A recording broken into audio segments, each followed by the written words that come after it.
Fresh off the success of the Fantastic Four, Stan Lee and Jack Kirby set about creating Marvel's next big superhero.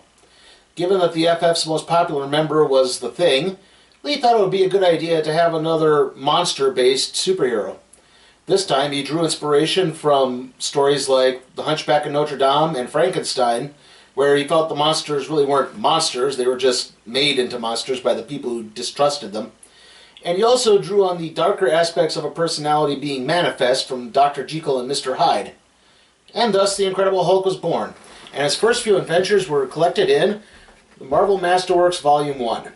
Now, Marvel's Masterworks is essentially a full-color reprint of stories from the past, or in this case an origin story.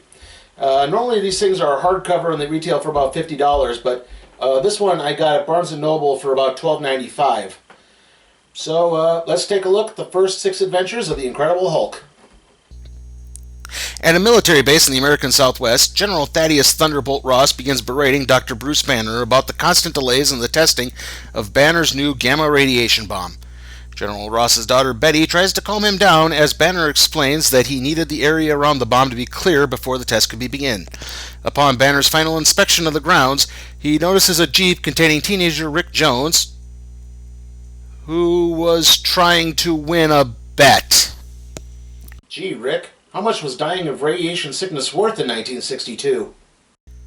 Banner instructs his assistant Igor, because there's always an assistant named Igor, to delay the bomb testing while he, Banner, runs out and tries to get Jones to safety. Igor ignores Banner's request and begins the countdown for the bomb. Banner grabs Rick and tosses him into a nearby ditch as the bomb goes off, causing Banner to be belted by gamma rays. Afterwards, while he and Rick wait in the base infirmary, Banner turns into the Hulk. Ain't on glamour race. The Hulk goes on the rampage with Rick and the army in pursuit. Hulk makes his way towards Banner's residence. There he finds Igor tearing the place apart because, well, Cold War. The Hulk makes a quick work of Igor and then notices a picture of Banner. Seeing this picture causes the Hulk to revert back to Bruce Banner, just as Betty and the authorities arrive.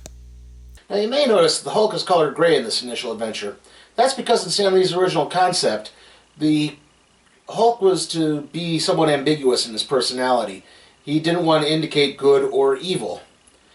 The problem was, due to the coloring process of the time, it was tough to keep the gray color consistent, and thus the Hulk would gain his later green appearance, as he has through the rest of these adventures.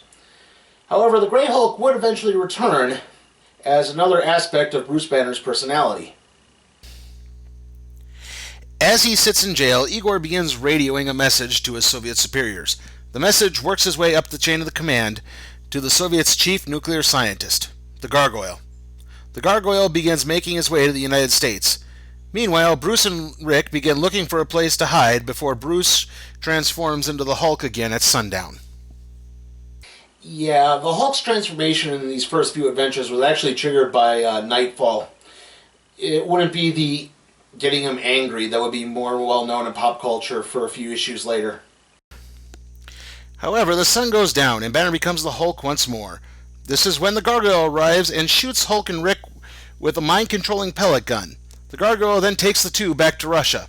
Upon arriving in the Soviet Union, the Gargoyle is stunned to see that the Hulk has reverted to Bruce Banner. The Gargoyle breaks down, wishing he could be human again.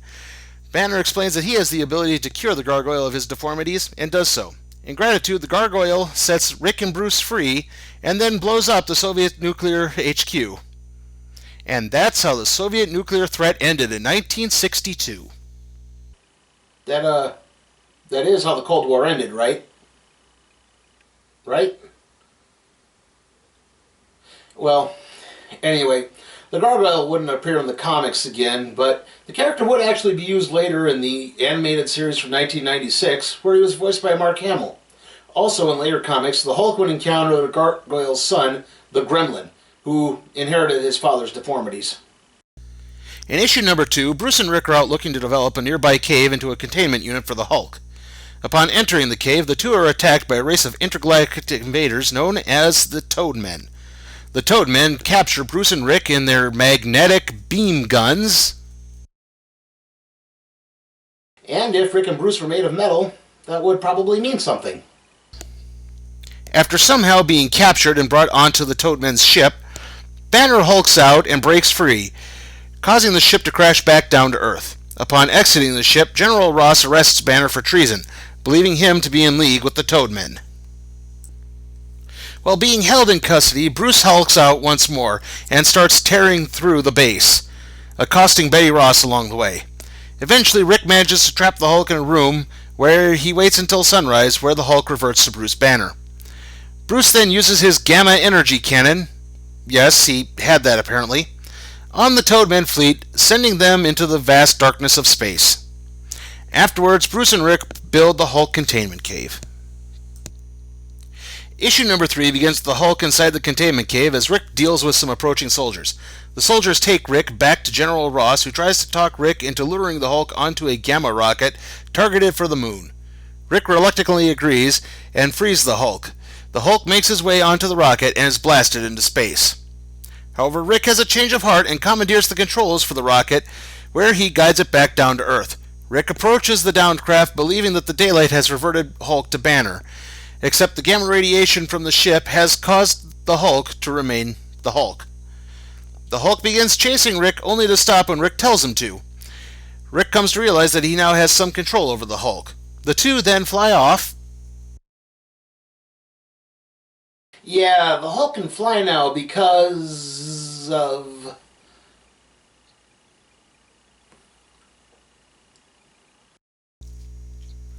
We then go to two federal agents that are visiting a nearby town that has been completely robbed.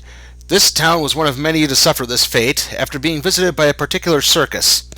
The circus makes a way to the hometown of Rick and Bruce. After putting Bruce in the containment cave, Rick takes in the circus. Shortly after the beginning of the performance, the ringmaster begins hypnotizing the audience. This causes Rick to psychically call the Hulk. The Hulk arrives and begins making quick work of the circus crew, only to be subdued after a power hose is used on him. Hose. The circus then leaves town with Hulk in tow. That is until Rick and the federal agents arrive. What? Don't look at me. It all happens off panel. There's no page in the comic describing how this works.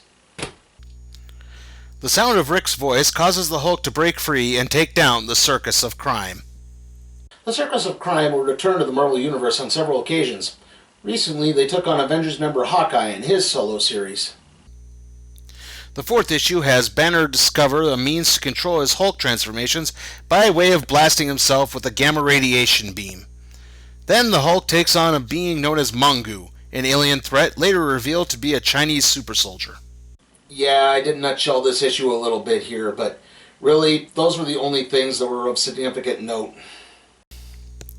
Issue number 5 begins with Bruce encountering a rival for Betty's affections in the form of an archaeologist named Tyrannus.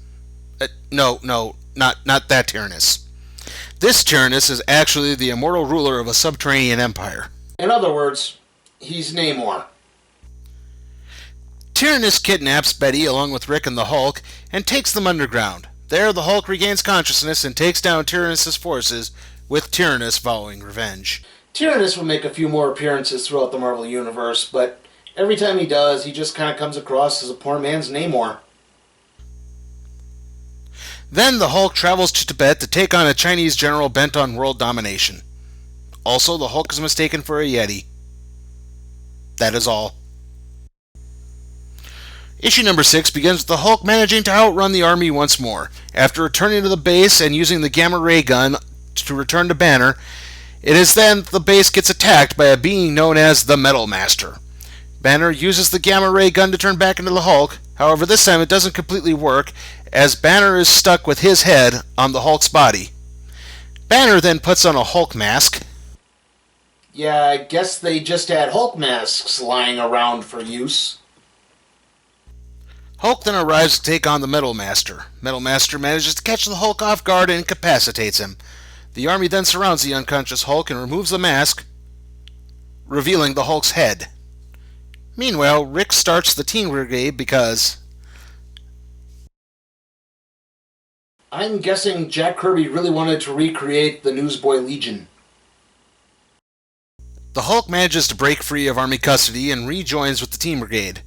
The Hulk builds a special gun and uses it to take down the Metal Master.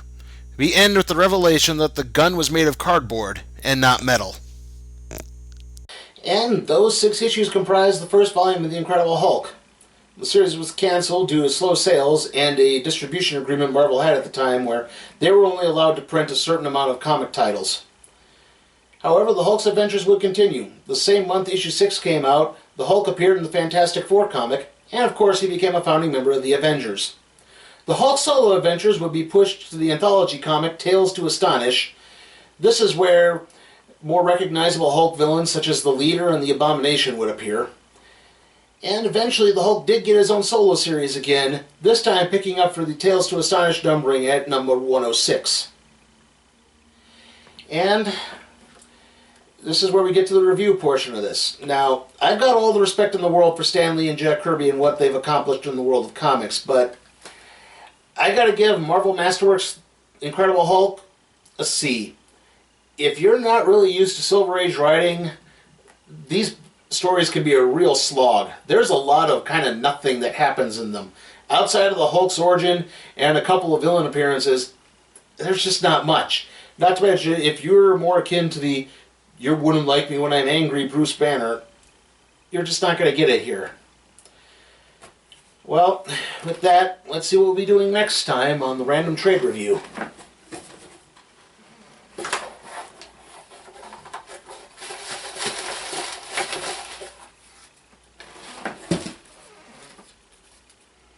Okay, I got a little peek of it when I pulled it out of here, but it still looks dramatically enough, doesn't it?